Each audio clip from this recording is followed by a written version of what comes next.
नमस्कार दोस्तों, मैं महेंद्र वर्मा अपने YouTube channel target with Mahendra में आप सभी लोगों का हार्दिक स्वागत करता हूं। दोस्तों, पिछले वीडियो में हमने समुद्रगुप्त के बारे में चर्चा किया था।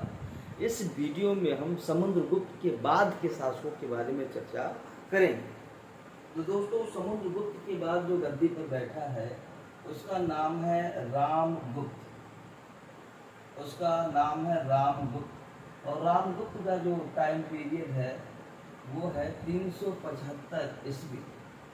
अब यहाँ पर ध्यान देने योग्य बात ये है कि हमने 375 के बाद कुछ और नहीं लिखा है, तो इसका सीधा सीधा मतलब ये है कि वह 375 ईस्वी में गद्दी पर बैठा और 375 ईस्वी में ही उसे गद्दी से उतार दिया गया। किसने उतारा, इसकी व्याख्या हम बाद में करेंगे। तो दोस्तों, सबसे पहली बात यह आती है कि रामगुप्त के बारे में हमको जानकारी कहाँ से मिलती है। तो हम आपको बताते हैं, हर्षवर्धन के टाइम पर एक विद्वान था जिसका नाम है बाणभट्ट, और बाणभट्ट की किताब का नाम है हर्षचरित। बाणभट्ट की किताब का नाम है हर्षचरित। इससे हमको जो है रामगुप्त के बारे में जानकारी मिलती है। गुप्त काल का एक विद्वान है जिसका नाम है विशाख दत्त, जिसका नाम है विशाख दत्त, और विशाख दत्त की पुस्तक का नाम है देवी चंद्र गुप्तम। देवी चंद्र गुप्तम को जब हम पढ़ेंगे तो वहाँ से भी हमको रामगुप्त के बारे में जानकारी मिलती है। एक और विद्वान है जिनका नाम है राजशेखर, और राजशेखर की किताब का नाम है काव्य मीमांसा। राजशेखर की किताब का नाम है काव्य मीमांसा, और जब हम काव्य मीमांसा को पढ़ेंगे तो भी हमको जो है इसके बारे में जानकारी मिलेगी। इसी प्रकार से एक और शासक है और उस शासक का नाम है भोज, और भोज की किताब का नाम है श्रृंगार प्रकाश। भोज की किताब का नाम है श्रृंगार प्रकाश। यहाँ से भी हमको रामगुप्त के बारे में जानकारी मिलेगी। तो अगर साहित्यिक रचनाओं की बात किया जाए दोस्त, अगर साहित्यिक रचनाओं की बात किया जाए दोस्त, तो 4 किताबों से हमें जो है रामगुप्त के बारे में जानकारी मिलती है। बाणभट्ट की किताब हर्षचरित से, विशाख दत्त की किताब देवी चंद्र गुप्तम से, राजशेखर की किताब काव्य मीमांसा थे, और भोज की किताब श्रृंगार प्रकाश। इसके अलावा कुछ अभिलेख भी हैं, और उस अभिलेख को पढ़ने के बाद हमको जो है कुमारगुप्त के बारे में, रामगुप्त के बारे में जानकारी मिलती है। जैसे एक राष्ट्रकूट शासक है, जैसे एक राष्ट्रकूट शासक है, और उस राष्ट्रकूट शासक का नाम है अमोघ वर्ष। अमोघ वर्ष नाम है इसका, और जब अमोघ वर्ष का एक लेख पढ़ेंगे, उस लेख का नाम है संजन लेख। उस लेख का नाम है संजन लेख। संजन लेख से भी हमें जो है रामगुप्त के बारे में जानकारी मिलती है। उसी प्रकार से आप देखेंगे गोविंद, उसी प्रकार से आप देखेंगे एक गोविंद चतुर्थ नाम का शासक है। एक गोविंद चतुर्थ नाम का शासक है, ये भी राष्ट्रकूट शासक है, और इसके 2 लेख है। एक लेख का नाम है काम्बे लेख, एक लेख का नाम है काम्बे लेख, और दूसरे लेख का नाम है संगनी लेख। और आप जब इन दोनों लेखों को पढ़ेंगे तो भी आपको रामगुप्त के बारे में जानकारी मिलेगी। तो इस प्रकार से देखते हैं 4 साहित्यिक किताब हैं। बाणभट्ट का हर्षचरित, विशाख दत्त का देवी चंद्र गुप्तम, राजशेखर का काव्य मीमांसा, भोज का श्रृंगार प्रकाश। और अभिलेख में अगर देखेंगे तो राष्ट्रकूट शासक अमोघ वर्ष का संजन लेख, गोविंद चतुर्थ यह भी राष्ट्रकूट शासक है, इसके 2 लेख है, काम्बे लेख और संगनी लेख। इससे हमें गुप्त शासक रामगुप्त के बारे में जानकारी मिलती है। अब ये भारत है, और यहाँ पर देख रहे हैं ये जो पाटलिपुत्र है, यहाँ का शासक है रामगुप्त, और काठियावाड़ क्षेत्र पड़ता है जो है गुजरात में। और आप देखेंगे काठियावाड़ क्षेत्र में शकों का शासन था और शकों ने पाटलिपुत्रा पर अटैक किया और इस अटैक में रामगुप्त पराजित हुआ और शक जीत गए। तो शकों ने रामगुप्त के सामने यह प्रस्ताव रखा कि हमें आपका साम्राज्य नहीं चाहिए, हमें आपका धन दौलत भी नहीं चाहिए, हमें आपकी पत्नी चाहिए। और उस पत्नी का नाम है ध्रुव देवी। उस पत्नी का क्या नाम है दोस्त? ध्रुव देवी। और अगर आप ध्रुव देवी हमको दे देते हैं तो हम आपको जीवन दान देंगे और आप अपने साम्राज्य पर अपने इच्छा अनुसार शासन कर सकते हैं। तो चूंकि रामगुप्त एक कमजोर शासक था, उसने शकों की इस प्रस्ताव को स्वीकार कर लिया। लेकिन रामगुप्त का एक भाई था जिसका नाम है चंद्रगुप्त विक्रमादित्य। चंद्रगुप्त विक्रमादित्य ने कहा कि भैया ये जो ध्रुव देवी है वो आपकी पत्नी के साथ साथ हमारी भाभी भी है और गुप्त साम्राज्य की महारानी का इस तरीके से अपमान करना सही नहीं है। हम किसी भी कीमत पर भाभी को शकों के हवाले नहीं कर सकते हैं। तो रामगुप्त ने कहा अगर जिंदगी रही तो बहुत सारी भाभी आ जाएंगी, बहुत सारी ध्रुव देवी आ जाएंगी, लेकिन अगर हम मर गए तो फिर तो साम्राज्य का ही देन हो जाएगा। तो इस पर चंद्रगुप्त विक्रमादित्य बड़ा निराश हुआ और हाथ जोड़कर ये याचना किया कि ठीक है भैया, अगर आप ध्रुव देवी को भेजना चाहते हैं शकों के पास तो ध्रुव देवी नहीं जाएंगी, बल्कि ध्रुव देवी के वेश में मैं जाऊंगा। और आप देखेंगे ध्रुव देवी के वेश में पालकी में बैठकर वह शक राजा के पास जाता है और शक राजा की हत्या कर देता है और बाद में पाटलिपुत्र आता है। रामगुप्त बड़ा खुश होता है, कहता है मेरे भाई तुमने वो काम किया है जिसके बारे में कभी सोच ही नहीं सकता था। लेकिन चंद्रगुप्त इसको हटाते हुए बोलता है कि तुम मेरे भाई नहीं हो सकते, मेरा भाई इतना डरपोक नहीं हो सकता है जिसने अपनी जान के लिए अपनी बीवी को दुश्मनों के हवाले कर दे, वह साम्राज्य की क्या रक्षा कर सकता है, साम्राज्य की प्रजा की क्या रक्षा कर सकता है। और चंद्रगुप्त विक्रमादित्य ने रामगुप्त की हत्या करके खुद गद्दी पर बैठ गया। तो इसी वजह से हमने यहाँ पर लिखा है कि 375 ईस्वी में यह गद्दी पर बैठा और 375 ईस्वी में ही इसके भाई ने इसकी हत्या करके इसको यहाँ से हटा दिया। तो दोस्तों आइए देखते हैं गुप्त वंश के एक बड़े शासक के बारे में और उसका नाम है चंद्रगुप्त विक्रमादित्य। अगला शासक हम लोग पढ़ेंगे दोस्त चंद्रगुप्त विक्रमादित्य के बारे में। तो हेडिंग डालिएगा दोस्त, चंद्रगुप्त द्वितीय। और इसका टाइम पीरियड है 375 ईस्वी से 415 ईस्वी, ये इसका टाइम पीरियड है। तो दोस्तों अगर देखा जाए तो सबसे पहले बात आती है कि इसके बारे में जानने के साधन क्या है। चंद्रगुप्त विक्रमादित्य के बारे में जानने के साधन क्या है? तो सबसे पहला साधन है कालिदास के ग्रंथ। कालिदास ने बहुत सारे ग्रंथ लिखे हैं। जब हम पढ़ेंगे गुप्तकालीन साहित्य तो वहाँ हम बताएंगे कालिदास जी ने कौन कौन सा ग्रंथ लिखा है। फिर हम कालिदास जी के ग्रंथ से हमको चंद्रगुप्त द्वितीय के बारे में जानकारी मिलती है। दूसरा साधन जो है वो है फाहयान का विवरण। फाहयान का विवरण। अब दोस्त आपको ये भी पता होना चाहिए कि फाहयान कहाँ का निवासी था। फाहयान चीन का निवासी था, है ना। और फाहयान ने अपनी किताब फोयुकी में चंद्रगुप्त के बारे में जिक्र किया है। तीसरा जो है चंद्रगुप्त के सोने, चांदी, तांबे के सिक्के। समझ रहे? चंद्रगुप्त ने सोने के भी सिक्के जारी किए, चांदी के भी सिक्के जारी किए, तांबे के भी सिक्के जारी किए और इन सिक्कों से भी हमें चंद्रगुप्त के बारे में जानकारी मिलती है। इसके अलावा अगर हम बात करें तो चंद्रगुप्त के मथुरा स्तंभलेख एवं शिलालेख। मथुरा स्तंभलेख एवं शिलालेख। इसके अलावा चंद्रगुप्त के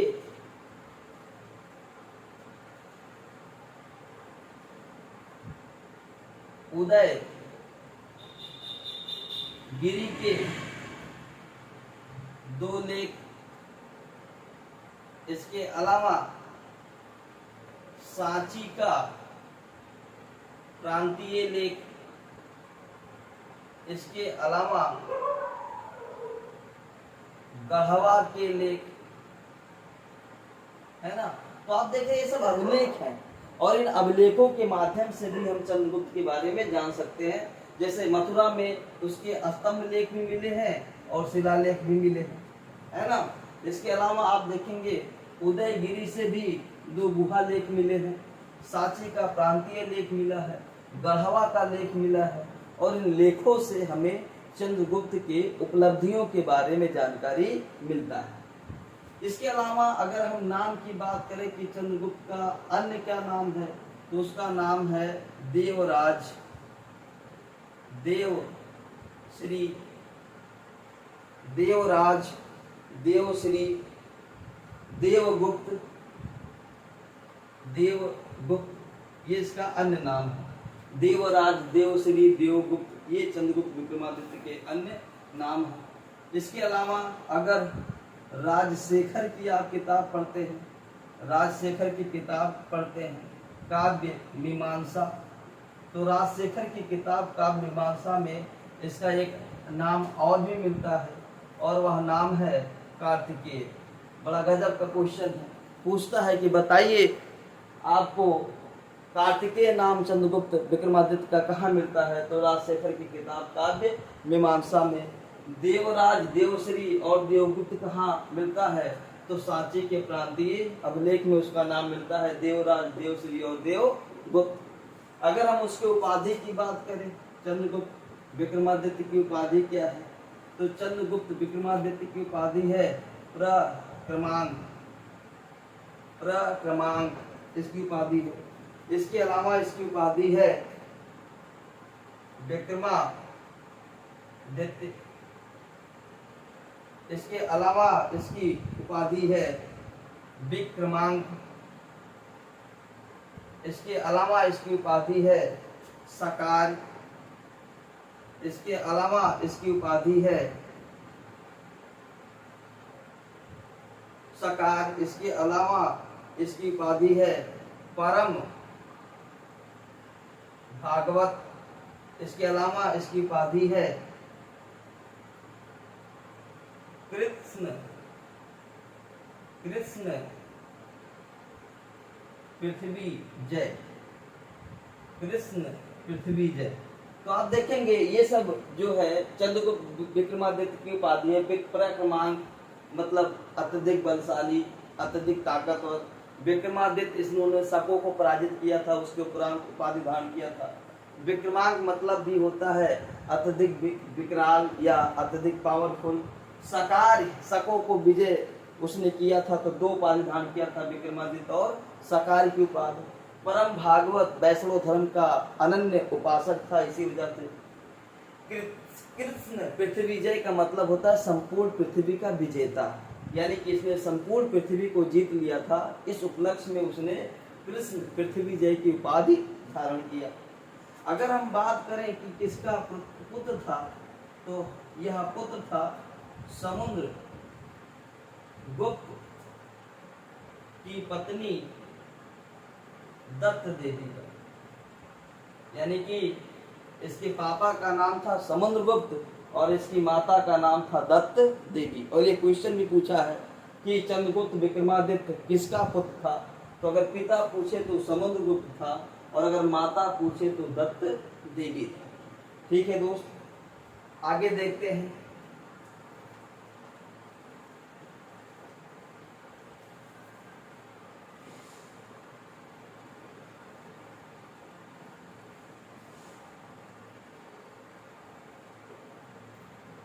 अब हम बात करेंगे विवाह की।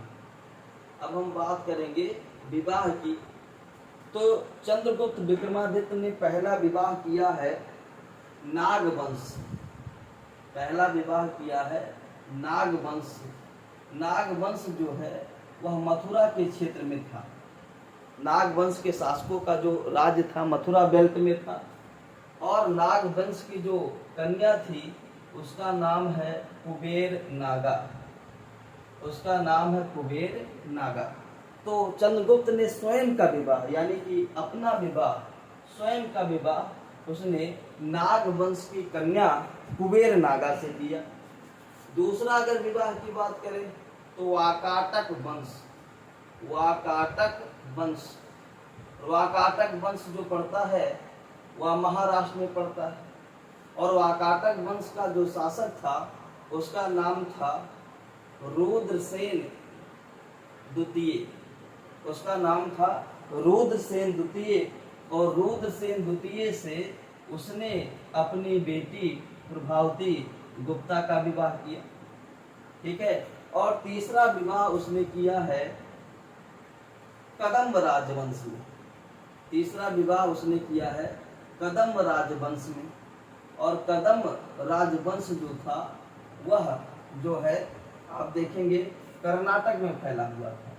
कदम्ब राजवंश जो है कर्नाटक में फैला हुआ था और यहाँ का जो शासक था उसका नाम था काकुत्स बर्मन, उसका नाम था काकुत्स बर्मन। और काकुत्स बर्मन की बेटी से अपने पुत्र कुमारगुप्त, अपने पुत्र कुमारगुप्त प्रथम का विवाह किया। तो अगर हम वैवाहिक संबंधों की बात करें तो सबसे पहले चंद्रगुप्त प्रथम ने नाग वंश की कन्या कुबेर नागा से अपना विवाह किया। उसके बाद वाकाटक वंश जो कि महाराष्ट्र में फैला हुआ था वहाँ के शासक रुद्रसेन द्वितीय से अपनी पुत्री प्रभावती गुप्ता का विवाह किया। इसके बाद हम कदम्ब राजवंश देखेंगे, वहाँ का जो शासक था काकुत्स बर्मन, इसका साम्राज्य कर्नाटक में फैला हुआ था, वो काकुत्स बर्मन की बेटी से अपने पुत्र कुमारगुप्त प्रथम का शादी किया, ठीक है।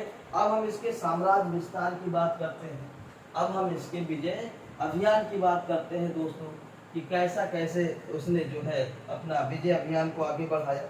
तो यहाँ पर आप देखिएगा दोस्त, कुतुब मीनार के पास अगर हम विजय अभियान की बात करें चंद्रगुप्त द्वितीय की, तो आप देखेंगे कुतुब मीनार, कुतुब मीनार ये कहाँ पड़ता है मित्र? कुतुब मीनार दिल्ली।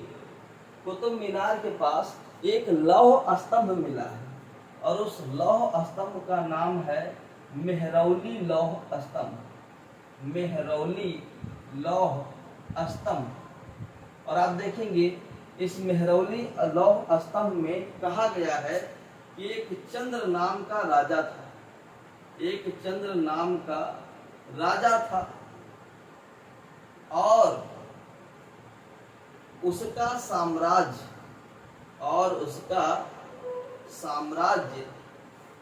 बंग से लेकर बहलीक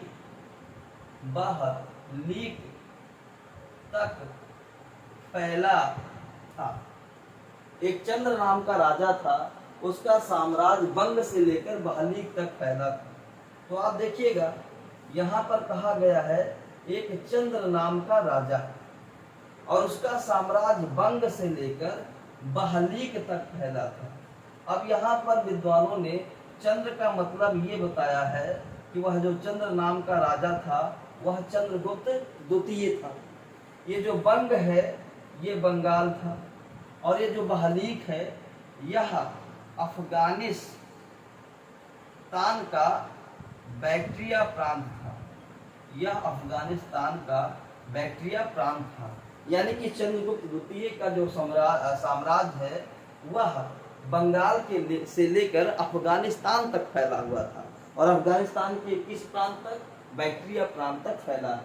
तो दिल्ली के पास जो कुतुब मीनार है उसके समीप मेहरौली लौह स्तंभ। और सबसे अच्छी बात यह है कि मेहरौली लौह स्तंभ इतना पुराना हो गया है फिर भी इसमें जंग नहीं लगा है।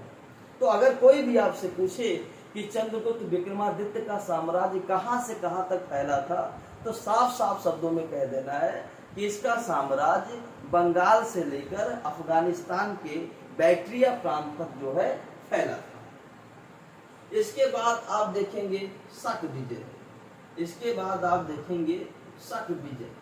अब शक जो थे इस बेल्ट में रहते थे, इस बेल्ट का मतलब काठियावाद क्षेत्र में, इस बेल्ट का मतलब क्या हो गया, काठियावाद क्षेत्र हो गया। और काठियावाद क्षेत्र कहाँ है, गुजरात में है। और यही शक है जिन्होंने इसके बड़े भाई के समय, रामगुप्त के समय पाटलिपुत्रा पर अटैक किया था और विवश कर दिया था रामगुप्त को अपनी पत्नी ध्रुव देवी को देने के लिए। और बाद में ध्रुव देवी के बेश में चंद्रगुप्त द्वितीय गया है और शकों के राजा की हत्या की है, लेकिन वह पूर्ण रूप से शकों को पराजित नहीं कर पाया था। तो जब वह शासक बनता है तो उसने कसम खाई कि हम पूरी तरीके से शकों का सर्वनाश कर देंगे, और इसीलिए उसने शकों पर अभियान किया और शक विजय यानी कि शकों को पराजित कर दिया।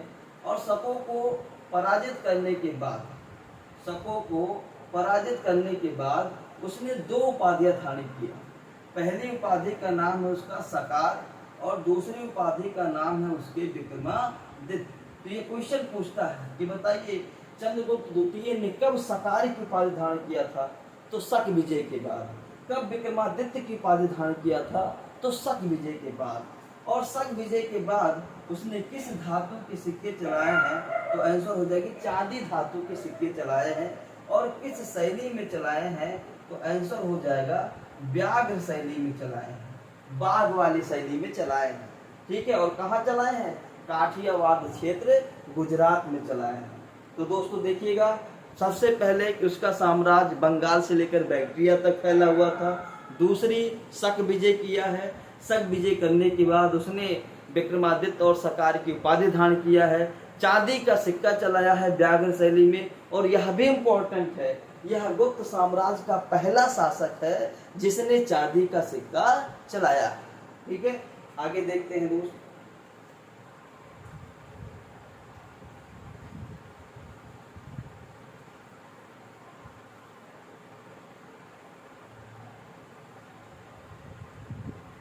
आगे देखते हैं दोस्त, पूछा जाता है कि चंद्रगुप्त विक्रमादित्य के दरबार में कितने नवरत्न रहते हैं, तो हो जाएगा चंद्रगुप्त के दरबार में 9 रत्न थे, 9 रत्न थे।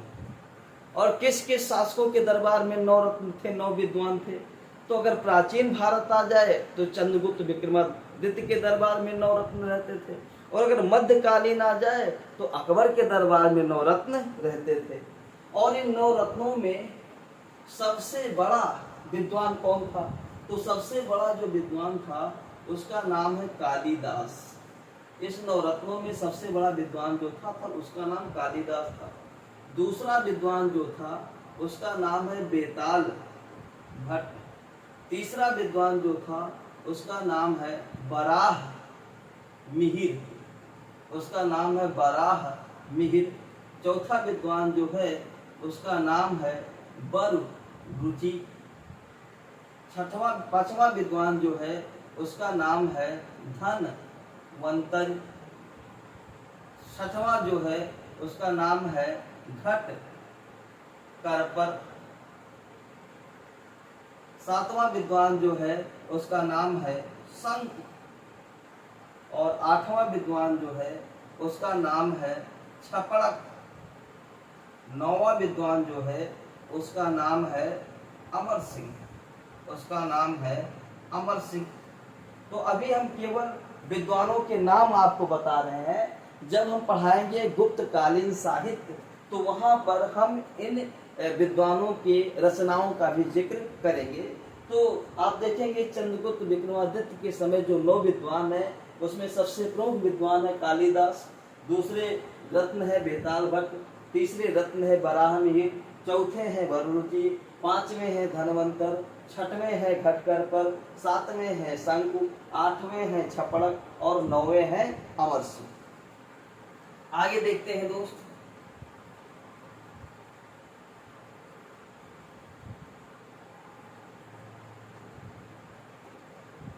कहते हैं कि इसके दरबार में एक विदेशी यानी कि चीनी यात्री आया था और उसका नाम है फाहयान, और उसका नाम है फाहयान।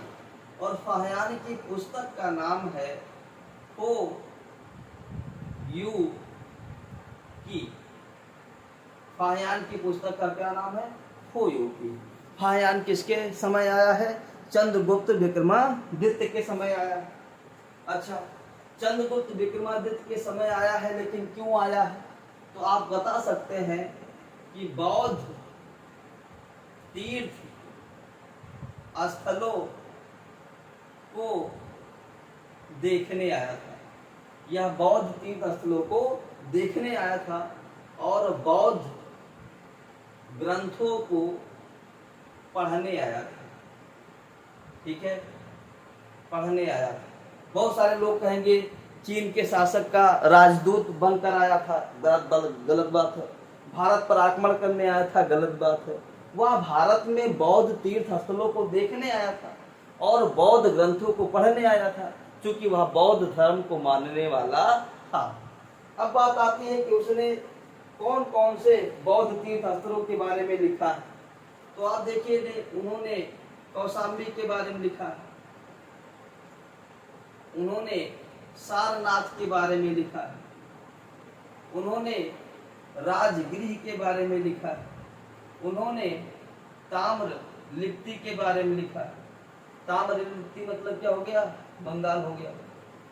तो फाहियान कौशाम्बी को, सारनाथ को, राजगिरी को, ताम्रलिप्ति यानी कि बंगाल को बौद्ध धर्म का केंद्र बताया है। अगर पूछ ले फाहियान ने किन किन प्रांतों को बौद्ध धर्म का केंद्र बनाया है, किन किन, तो आप बताएंगे कौशाम्बी को, सारनाथ को, राजगिरी को, ताम्रलिप्ति को उसने बौद्ध धर्म का केंद्र बताया है। ठीक है। फाहियान जो है वह मध्य देश को, फाहियान जो है मध्य देश को ब्राह्मणों का देश कहता है। मध्य देश को ब्राह्मणों का देश कहता है, ब्राह्मणों का देश कहता है। समझ रहे? अगर यहाँ हम भारत का मैप बना दें, यहाँ हम भारत का मैप बना दें, तो इस बीच का जो बेल्ट है, इस बेल्ट को उसने ब्राह्मणों का देश कहा और कहा है कि जो ब्राह्मण है ये प्याज, लहसुन, मांस, मदिरा का सेवन नहीं करते हैं। ब्राह्मण लहसुन का प्रयोग नहीं करते हैं, प्याज का प्रयोग नहीं करते हैं, मदिरा यानी कि दारू का सेवन नहीं करते हैं, मांस का सेवन नहीं करते, बहुत ही सात्विक भोजन करते हैं। और कहता है कि जो ये ब्राह्मण लोग हैं, ये जो लोग हैं, ये बहुत सुखी हैं, ये बहुत सुखी हैं। और कहता है जो लोग प्याज, लहसुन, है ना, मांस, मदिरा का प्रयोग करता है वो चंडाल है। वो क्या है? वो चांडाल है। जो लोग प्याज, लहसुन इत्यादि चीजों का प्रयोग कर रहे हैं, दारू शराब का प्रयोग कर रहे हैं, मांस मदिरा का प्रयोग कर रहे हैं, वो चांडाल है। और सबसे महत्वपूर्ण बात यह है कि भारत में चंडालों का वर्णन करने वाला पहला विदेशी यात्री कोई है तो उसका नाम है फाहियान। फाहियान के पहले कभी किसी ने चंडालों के बारे में जिक्र नहीं किया है। फाहियान यह भी कहता है कि चंडाल जब नगर में पहुंचते हैं तो वह अपने गले में ढोलक बांधकर चलते हैं, ताकि जब वो नगर में पहुंचे तो जो ब्राह्मण लोग हैं, जो समृद्धशाली लोग हैं, जो बड़े परिवार के लोग हैं, वो अपना रास्ता बदल लें ताकि वो चांडालों का दर्शन ना कर पाए। फाहियान कहता है कि जो गुप्त काल के लोग थे, जो गुप्त काल के लोग थे, जो गुप्त काल के लोग थे, वो कौड़ियों का प्रयोग करते थे। वो किसका प्रयोग करते थे? कौड़ियों का प्रयोग करते थे। और कौड़ी क्या होती है? जो समुद्र में से निकाली जाती है सीपी? नहीं, कौड़ी वो नहीं होती है। कौड़ी थी तांबे की तुच्छ मुद्रा।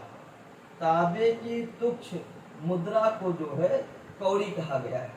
तो कह रहा है कि जो गुप्त काल के सामान्य लोग हैं वो तांबे की तुच्छ मुद्रा का प्रयोग करते थे, जिसका उस समय नाम था कौड़ी। फाहियान ये भी लिखता है कि गुप्त काल में जो न्याय व्यवस्था है या दंड व्यवस्था है वह बहुत लचर है। दंड व्यवस्था जो है वह बहुत लचर है। यहाँ पर मृत्यु दंड का विधान नहीं है। यहाँ पर मृत्युदंड का विधान नहीं है।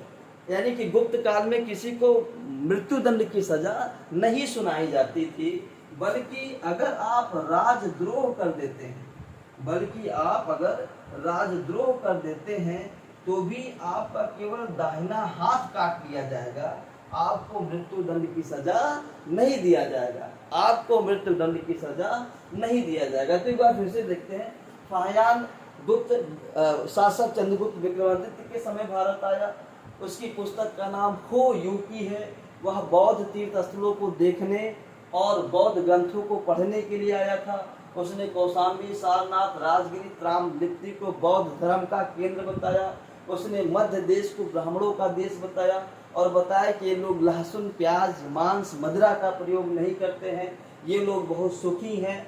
मगर जो लोग प्याज, लहसुन, मांस, मदिरा का प्रयोग करते हैं वो लोग चांडाल हैं। और चांडालों का उल्लेख करने वाला फाहियान पहला विदेशी यात्री है। गुप्त काल के लोग रोज के लेन देन में जिस सिक्के का प्रयोग करते थे वो उसे कौड़ी कहा गया है, और कौड़ी तांबे की तुच्छ मुद्रा थी।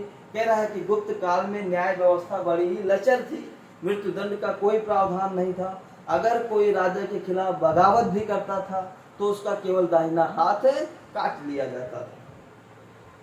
आगे देखते हैं दोस्त।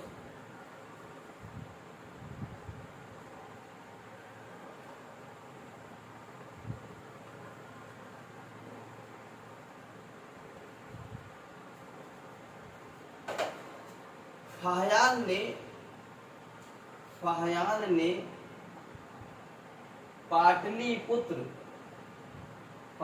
ने पाटलिपुत्र स्थित चंद्रगुप्त मौर्य के महल को देवताओं या दैत्यों द्वारा निर्मित बताया।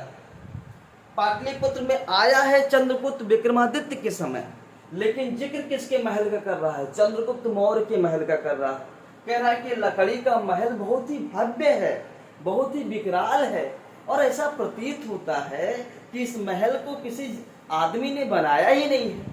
ऐसा लगता है इस महल को या तो देवताओं ने बनाया है या फिर दैत्यों ने बनाया है। तो क्वेश्चन पूछा जाता है कि चंद्रगुप्त मौर्य के महल को किसने कहा कि इसका निर्माण या तो दैत्यों ने किया है या तो देवताओं ने किया? तो आंसर हो जाएगा चीनी यात्री फाहियान ने किया है। तो आंसर हो जाएगा दोस्त चीनी यात्री फाहियान ने बताया है कि इसका निर्माण या तो देवताओं ने किया है या तो फिर दैत्यों ने किया है। और अगर हम चंद्रगुप्त मौर्य के चंद्रगुप्त विक्रमादित्य के सिक्कों के बारे में बात करें तो इसने 4 प्रकार के सिक्के चलाए हैं। अगर हम इसके सिक्कों के बारे में बात करें तो 4 प्रकार के सिक्के चलाए हैं। पहला है धनुर्धारी प्रकार का सिक्का, पहला है धनुर्धारी प्रकार का सिक्का। दूसरा है छत्रधारी प्रकार का सिक्का।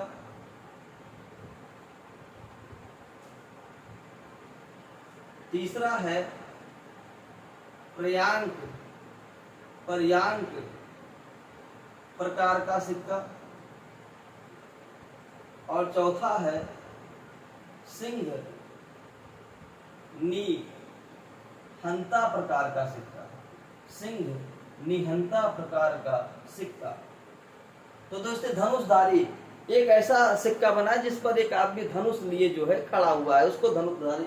छत्र, आप जब रथ पर बैठ के चलते हैं तो ऊपर छत्र लगा होता है। जैसे महाभारत रामायण में अर्जुन जिस रथ पे बैठे हैं, रावण जिस रथ पे बैठे उसके ऊपर छत्र है, तो छत्रधारी। पर्यांक प्रकार का सिक्का, राजगद्दी पर बैठा है मुकुट लगा करके, है ना, वो पर्यांक प्रकार का सिक्का है। सिंह निहंता, एक सिंह को जो है मारते हुए दिखाया गया है, निशस्त्र होकर भी सिंह को मार रहा है, तो सिंह निहंता प्रकार का सिक्का। तो दोस्तों ये था आज के इस लेक्चर में रामगुप्त और चंद्रगुप्त विक्रमादित्य के बारे में जानकारी। कल हम जो वीडियो बनाएंगे उसमें हम कुमारगुप्त प्रथम और अश्वगुप्त के बारे में जिक्र करेंगे। वीडियो को दोस्तों अधिक से अधिक शेयर करिए ताकि अधिक से अधिक लोग इसका लाभ उठा सके। Thank you so much.